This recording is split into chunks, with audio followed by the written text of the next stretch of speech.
ये कहानी शम्सू नाम के गरीब लकड़हारे की है।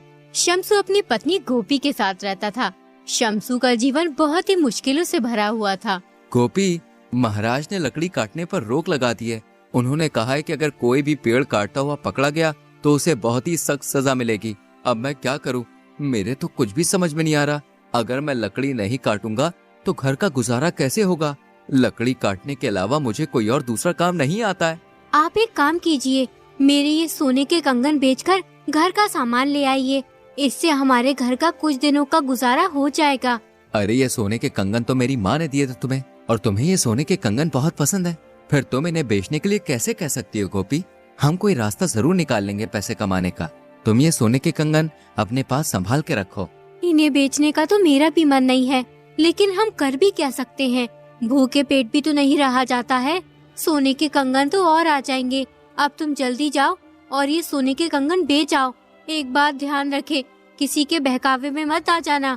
आजकल लुटेरे बहुत हैं, रास्ते में अपना ख्याल रखना। शम्सू सोने के कंगन बेचने के लिए निकल जाता है।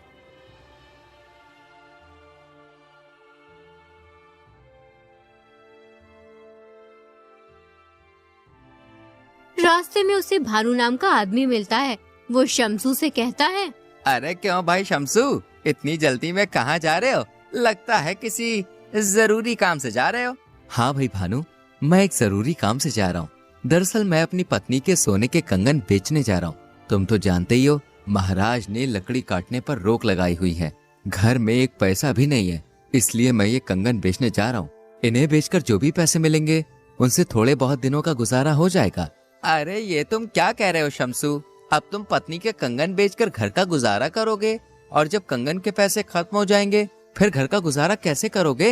अरे ये तो मैंने सोचा ही नहीं, लेकिन मुझे लकड़ी काटने के अलावा और कोई काम आता भी तो नहीं है। फिलहाल इन कंगन को बेचकर कुछ दिनों का गुजारा हो जाएगा, उसके बाद मैं कोई काम देख लूंगा। अगर तुम चाहो तो मैं तुम्हें एक सुझाव दे सकता हूँ, जिससे तुम्हें अपनी पत्नी के कंगन तक बेचने नहीं पड़ेंगे और तुम्हारे घर का गुजारा भी हो जाएगा। सच कहूँ तो भानु भाई, मैं अपनी पत्नी के कंगन बेचना नहीं चाहता हूँ, क्योंकि मेरी पत्नी को ये कंगन बहुत अच्छे लगते हैं, लेकिन मजबूरी इंसान से हर काम करवा देती है। अच्छा बताओ, तुम मुझे कौन सा काम बता रहे थे जिससे मैं पैसे कमा सकता हूँ? देखो शम्सू भाई, काम थोड़ा मुश्किल है, लेकिन मुझे पूरी उम्मीद है कि तुम उस काम को कर लोगे। क्या तुम काम करने के लिए तैयार हो? हाँ हाँ, मैं तैयार हूँ, लेकिन पहले काम तो बताओ, मुझे करना क्या होगा? तुम्हें मेरे साथ मिलकर चोरी करनी होगी। अरे नहीं नहीं नहीं नहीं, मैं चोरी वोरी नहीं कर सकता। मुझे भूखे रहना पसंद है, लेकिन मैं कभी चोरी नहीं करूँगा। अरे भाई, मैंने कब कहा कि तुम चोरी करो? चोरी तो मैं करूँगा, बस तुम्हें बाहर रहकर नजर रखनी पड़ेगी कि कोई आ तो नहीं रहा है। तुम देखना, केवल 10 दिनों में इतना पैसा होगा तुम्हारे पास जितना तुम अपनी पूरी जिंदगी में कमा नहीं सकते हो। तुम सही कहते हो भानु भाई, मैं तुम्हारे साथ काम करने के लिए तैयार हूँ। चलो अब हमें चोरी कहाँ करनी है ये बताओ। शम्सू चोरी करने के लिए तैयार हो जाता है। दोनों चोरी करने निकल पड़ते हैं। रास्ते में उन्हें एक आदमी दिखता है जो हाथ में झोला लिए आ रहा होता है। भानु शम्सू से कहता है, अरे देखो, सामने से वो आदमी आ रहा है। तुम्हें उसे अपनी बातों में फंसाना है और यहाँ वहाँ की बातें करनी है। उतने में ही मैं इसका झोला चुरा लूंगा। अब मैं उस पेड़ के पीछे छुप जाता हूँ, तुम उसे अपनी बातों में लगाओ। शम्सू उस अनजान आदमी के पास चला गया और फिर उसे अपनी बातों में उलझाने लगा। अरे भाई साहब, मैं इस गांव में पहली बार आया हूँ। अगर तुम मुझे सुहानपुर जाने का रास्ता बता दोगे तो तुम्हारी बड़ी कृपा होगी। अरे क्यों नहीं, मैं अभी तुम्हें जाने का रास्ता बताता हूँ। तुम एक काम करो, इस रास्ते पे सीधे चले जाओ। थोड़ी दूर चलने के बाद तुम्हें एक गाँव दिखेगा। वो सुहानपुर का गाँव नहीं है। अभी तुम्हें और आगे चलना पड़ेगा। 2 मील चलने के बाद तुम्हें दूसरा गाँव दिखाई देगा। उसके बराबर से एक रास्ता जा रहा है, तुम उसी रास्ते पे चले जाना। वो रास्ता तुम्हें सुहानपुर पहुंचा देगा। उतने में ही भानु अनजान आदमी के हाथ से झोला चुरा कर ले जाता है। सुहानपुर गांव का रास्ता तो बहुत ही मुश्किलों से भरा हुआ है। अच्छा भाई, अब मैं चलता हूँ। रास्ता बताने के लिए तुम्हारा बहुत बहुत शुक्रिया। इतना कहकर शम्सू वहाँ से फरार हो जाता है। जब अनजान आदमी को अपने झोले की याद आती है तो वो घबराकर चिल्ला उठता है, अरे मेरा झोला कहाँ गया? लगता है वो रास्ता पूछने वाला चुरा कर ले गया। अब मैं क्या करूं? मैं तो लुट गया, बर्बाद हो गया।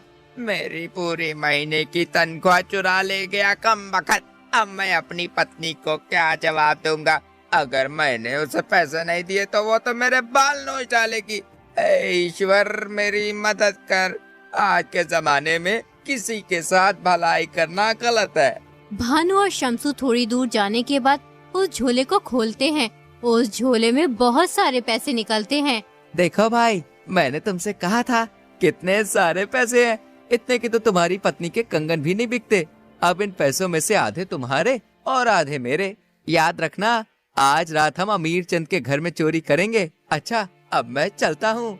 भानु शम्सू को आधे पैसे देकर चला जाता है। शम्सू भी अपने घर की ओर निकल जाता है।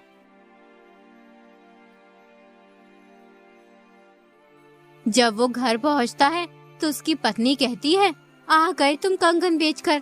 कितने पैसों के बेके हैं? लाओ जल्दी पैसे दे दो, मैं घर का सामान ले आती हूँ। अरे गोपी, ये लो पैसे और ये लो अपने कंगन। इन्हें संभाल कर रखो। अब हमें कंगन बेचने की कभी जरूरत नहीं पड़ेगी। जाओ, अब इन पैसों से घर का सामान ले आओ। जल्दी जाओ, मुझे बहुत तेज भूख लगी है। ये तुम इतने सारे पैसे कहाँ से लेकर आए हो? कहीं तुमने कोई गलत काम तो नहीं किया? अरे तुम ये क्या कह रही हो गोपी? मैं भला गलत काम क्यों करूँगा? अरे मुझे ये पैसे मेरे एक दोस्त ने दिए और उसने मेरी नौकरी भी लगवा दी है। जब मुझे पैसे मिलेंगे तो मैं उसके पैसे लौटा दूंगा। शम्सू अपनी पत्नी से झूठ बोल देता है और रात होने पर भानु के पास चोरी करने के लिए चला जाता है। आ गए तुम, मैं तुम्हारा ही इंतजार कर रहा था। अब हम अमीर चंद के घर चोरी करने जाएंगे। तुम घर के बाहर खड़े होकर मेरा इंतजार करना। मैं घर के अंदर जाकर सारा माल चुरा कर ले आऊंगा।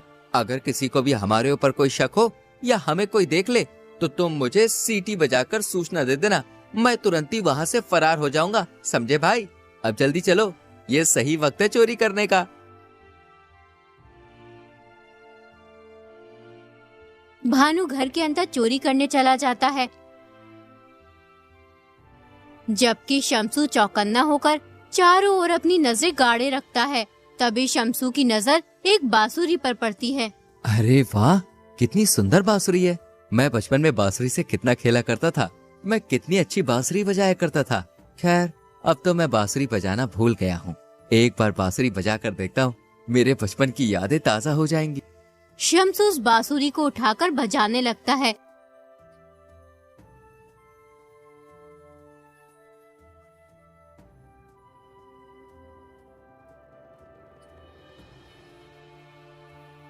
बांसुरी की आवाज सुनकर कुछ गांव वालों की आंख खुल जाती है और भानु भी घबराने लगता है। अरे ये कौन बेसुरा है जो इतनी रात को बांसुरी बजा रहा है? लोगों का सोना हराम कर रहा है। ये मुझे मरवा के ही छोड़ेगा। शम्सू बांसुरी बजा ही रहा होता है कि तभी एक गांव वाला शम्सू से कहता है, अरे कौन हो तुम? पहले कभी तुम्हें नहीं देखा इस गांव में, और ये बांसुरी बजाकर लोगों की नींद क्यों खराब कर रहे हो? लगता है हमारी चोरी का गांव वालों को पता चल गया। अगर मैं चोरी का माल बाहर लेकर गया तो गांव वाले मुझे बहुत पीटेंगे। ऐसा करता हूँ, इस सामान को यहीं छोड़ देता हूँ और चुपचाप यहाँ से निकल जाता हूँ। अगर बांसुरी बजाने का इतना ही शौक है तो अपने घर में जाकर बजाओ। यहाँ क्यों लोगों की नींद खराब कर रहे हो? मुझे लगता है कि तुम कोई पागल हो। भानु ये सब खड़ा होकर सुन रहा होता है। फिर गांव वालों के पास आकर कहता है, ऐसे अभी महाराज के पास ले जाता और सख्त से सख्त सजा दिलवाता। सारी नींद खराब कर दी मेरी। पागलपन की भी हद होती है। वो आदमी वहाँ से चला जाता है। भानु को शम्सू पे बहुत गुस्सा आता है। अच्छा, तब बांसुरी तुम बजा रहे थे? अरे तुम तो आज मुझे मरवा ही देते। अरे चोरी करते वक्त बांसुरी कौन बजाता है? मैंने सारा सामान चुराकर झोले में भर लिया था, लेकिन तुमने बांसुरी बजा दी। मुझे वो सामान वहीं छोड़ना पड़ा। तुम्हारी बांसुरी की वजह से आज मुझे बहुत नुकसान हुआ है। अरे भानु भैया, मैं मानता हूँ कि मुझसे गलती हो गई है। उस बांसुरी को देखकर अब मुझे अपने बचपन की याद आ गई थी। फिर मुझसे रहा नहीं गया, इसलिए मैंने वो बांसुरी बजा दी। इस बार मुझे माफ कर दो।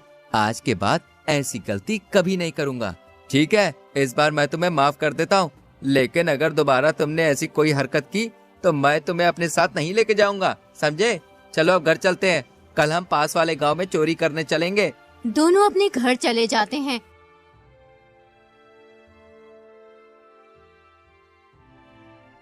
और रात होने पर दोबारा चोरी करने निकल जाते हैं।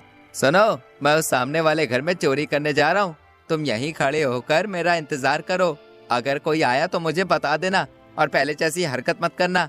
हाँ, अब मैं जा रहा हूँ। अपनी आँख और कान खुले रखना। इतना कहकर भानु घर के अंदर चला जाता है और घर का सामान चुराने लगता है। तभी एक आदमी शमसू की तरफ आ रहा होता है।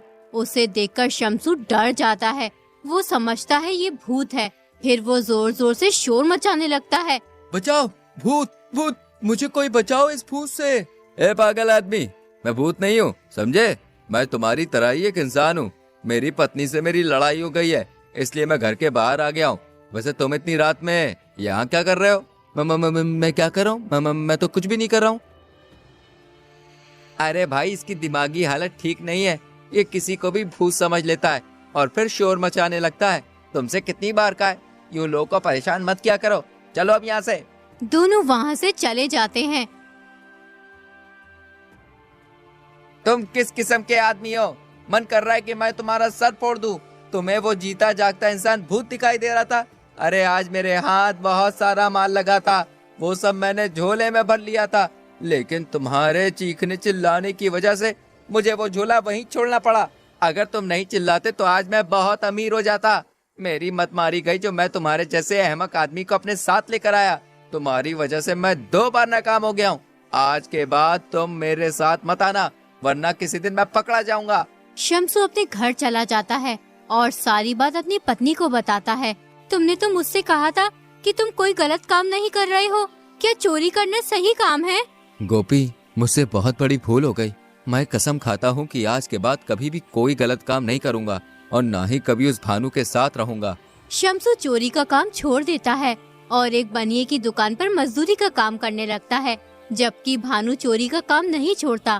पहले तो वो छोटी मोटी चोरी किया करता था, लेकिन अब वो लुटेरा बन गया था।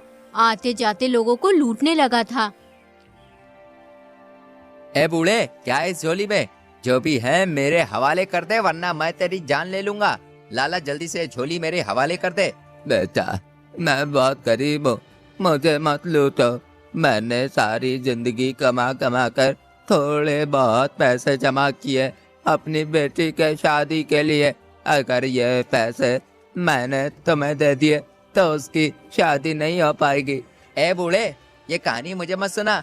मैं तेरी इस दर्द भरी कहानी से बहकने वाला नहीं हूँ, समझा? चुपचाप ये झोली मुझे दे, वरना अभी तेरा सर धड़ से अलग कर दूंगा। वो बूढ़ा आदमी भानु की बात सुनकर डर जाता है और अपनी झोली भानु को देकर चला जाता है। भानु झोली को लेकर अपने घर पहुंचकर अपनी पत्नी से कहता है, आज तो मेरे हाथ बहुत सारा माल लगा है। आज एक बुढ़े को लूटा था, उसने अपनी बेटी की शादी के लिए पैसे जमा किए हुए थे। अरे मैंने उससे वो सारे पैसे लूट लिए। चलो अब जल्दी से मेरे लिए लजीज सा खाना बनाओ। ये बात भानु का बाप सुन रहा होता है। वो भानु के पास आकर कहता है, बेटा, तू ये लूट मार कब छोड़ेगा? चोरी लूट मार से कभी किसी का भला नहीं होता। तू उस गरीब बूढ़े के पैसे छीन के लाया। उसने कितनी मेहनत से अपनी बेटी की शादी के लिए रुपए जमा किए होंगे और तू उन्हें एक पल में उससे छीन लाया। पिताजी, आप मुझे राय मत दीजिए। मैं जो कर रहा हूँ सही कर रहा हूँ। अरे आज के जमाने में मेहनत से किसी का भला नहीं हो सकता। लाखों लोग हैं जो दिन रात मेहनत करते हैं, लेकिन उन्हें सही से 2 वक्त का खाना भी नसीब नहीं होता। फिर मैं मेहनत मजदूरी क्यों करूं? देखो, एक ही पल में कितना सारा माल लूट लाया हूँ। इससे मेरे 10 दिन का गुजारा आराम से हो जाएगा। देखा पिताजी, लूट मार करने का कितना फायदा है। अरे आज के बाद आप मुझे अपनी राय मत देना। अब मुझे बहुत तेज भूख लगी है, मैं खाना खाने जा रहा हूँ। आओ तुम भी मेरे साथ खाना खा लो। उधर वो बूढ़ा आदमी राजा के पास पहुंच जाता है। महाराज, मैंने बड़ी मुश्किल से अपनी बेटी की शादी के लिए थोड़े से पैसे इकट्ठा किए थे, लेकिन एक लुटेरा मेरे से पैसे छीन कर ले गया। कौन लुटेरा तुम्हारे पैसे छीन कर ले गया? किसकी इतनी जरूरत है जो हमारे राज्य में लूट मार कर रहा है? उस लुटेरे ने तुम्हें कहाँ लूटा था? महाराज, मैं पास वाले गांव के जंगल से होकर अपने घर जा रहा था। एकदम वो लुटेरा पता नहीं कहां से आ गया और मुझे पकड़ लिया। मुझे जान से मारने की धमकी दे रहा था। वो कह रहा था कि या तो अपना सारा धन मुझे दे दो, वरना तुम्हारा धड़ से अलग कर दूंगा। इसलिए मैंने अपना सारा धन उस लुटेरे को दे दिया। अब मैं अपनी बेटी की शादी कैसे करूँगा? महाराज, मेरी मदद कीजिए। आप परेशान मत होइए, हम उस लुटेरे को जल्द से जल्द पकड़कर तुम्हारा धन वापस दिलवा देंगे। अब आप अपने घर जाइए और आराम कीजिए। बूढ़ा आदमी अपने घर चला जाता है। राजा 2 सैनिकों को भानु लुटेरे की तलाश में भेजता है, लेकिन सैनिकों को वो लुटेरा कहीं भी नहीं मिलता, इसलिए वो थक हार कर महल वापस आ जाते हैं। राजा को समझ नहीं आ रहा होता है कि उस लुटेरे को कैसे पकड़ा जाए, इसलिए वो एक योजना बनाते हैं। राजा 2 सिपाहियों को साधारण भेष में कुछ धन देकर उस जंगल में रवाना कर देते हैं। जैसे ही भानु की नजर सैनिकों पर पड़ती है तो वो सोचने लगता है, आज तो तेरी किस्मत ही खुल जाएगी भानु। ये दोनों आदमी कितना सारा धन ला रहे हैं। अब मैं इनसे ये धन लूटूंगा, उसके बाद मेरे पास पैसा ही पैसा होगा। चलो अब जल्दी से इन्हें पकड़ लेता हूँ, कहीं भाग ना जाए। भानु जल्दी से जाकर उन दोनों के सामने खड़ा हो जाता है। अगर तुम दोनों को अपनी जान प्यारी है तो ये सारा धन मुझे दे दो, वरना अभी तुम्हें ऊपर पहुंचा दूंगा। लाओ जल्दी करो। तुम्हें क्या लगता है ये सारा धन हम तुम्हें दे देंगे? अगर हिम्मत है तो ले लो। सुनो, मेरे पास ये फालतू बकवास भरी बातें सुनने का समय नहीं है। अरे सीधी तरह ये सारा धन मेरे हवाले करो, वरना अभी तुम दोनों की जान ले लूंगा। अच्छा, तो तुम हमारी जान ले लोगे, लेकिन हम मरना नहीं चाहते। लो ये सारा धन तुम ले लो। जैसे ही भानु सिपाही से धन लेने के लिए अपने हाथ आगे करता है, तुरंत ही दोनों सिपाही उसे पकड़कर राजा के पास ले जाते हैं। तो तुम हो वो लुटेरे जो आते जाते गरीबों को लूटते हो। क्या तुम्हें इन गरीब लोगों को लूटते हुए इन पर दया नहीं आती? ये कितनी मेहनत से थोड़े बहुत पैसे जोड़कर इकट्ठा करते हैं और तुम इनके पैसे एक पल में ही लूट कर ले जाते हो। इसके लिए मैं तुम्हें सख्त सजा दूंगा। आगे से कभी भी कोई चोरी या लूटमार करने की सोचेगा भी नहीं। सैनिकों, इस लुटेरे को जेल में डाल दो। कल इसे सजा सुनाई जाएगी और इन बुजुर्ग आदमी की बेटी की शादी के लिए धन दे दो, जिससे ये अपनी बेटी की शादी करते हैं। इस तरह भानु को अपने किए की सजा मिलती है। राजा के द्वारा मिले धन से वो बूढ़ा आदमी अपनी बेटी की शादी कर देता।